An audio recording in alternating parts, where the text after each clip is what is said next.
জুটবো কিরাম তুই একটু আগে কবি না তোমরা তো মনের কথা কও না। হ্যাঁ, মনের কথা কতি চাও না, তা হবে কি রে?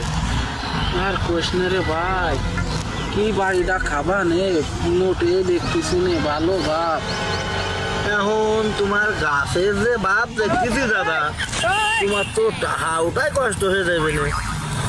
রে টাকা চিন্তা করতেছি না রে, চিন্তা করতেছি বউ থালিয়া তাই আর কি বার কব, আমি আলির পরে যাই না, আবার তোমার একটা গাছে পাড়া লাগলি তোমার ক্ষতি হয়ে যাবে না। তা বয় আচ্ছা দাদা, একসাথে যাবা নে বসে একসাথে বসে একটু পরে বাড়ি চলে যাবা না দুইজন একসাথে।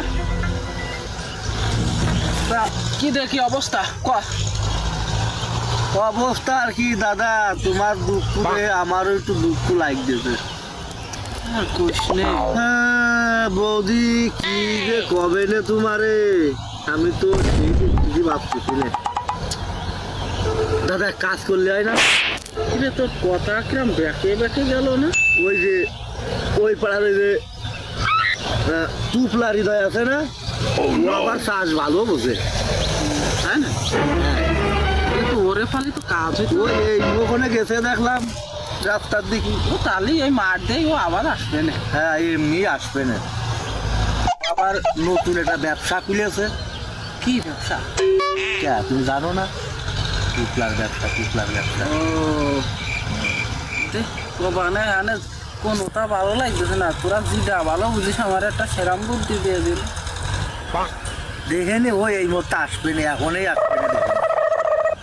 আচ্ছা আসলে একটু কথা কওয়া তুইও থাকছেন থাক পারে যদি তোমার একটু উপকার হয়। না চাল মানে কি যে যাবে সামনে দুইজন ভেড়া আছে দে ওটা নিয়ে নেই। ও বাপু কি করতেছো? আরে এ আমি টুকলা হৃদয়। খালি খালি তো তোর টুকলারি দেখো না, তোর কথাই তো অন্য রকমের। এ বাপু কি কইলে বাবু? এখানে মরে আসলাম এই যে এই তুই কি এই হৃদয়ের কথা করছিলি? কে তুমি ওরে চেনো না? না না লাগতেছে ও তো মেলা দিন ইন্দোনেশিয়ায় ছিল, সেনতে আইসে এই ব্যবসা ধরেছে। তাই হ্যাঁ কদিনে তোর এই ব্যবসা কিরাম লাভ? এ বাপু যদি 1 কেজি বেচতে পারি তাও লাখ খানিক আসে। এ বাপু এ টুকলা পাইস কোনি? আমার এসব দেওয়ার দরকার নাই, তুমি আমার 10,000 টাকা দিবা আর সন্ধ্যের সময় তুমি 500 টাকা নিয়ে বাজার করতে যাবা। তা তুমি একটু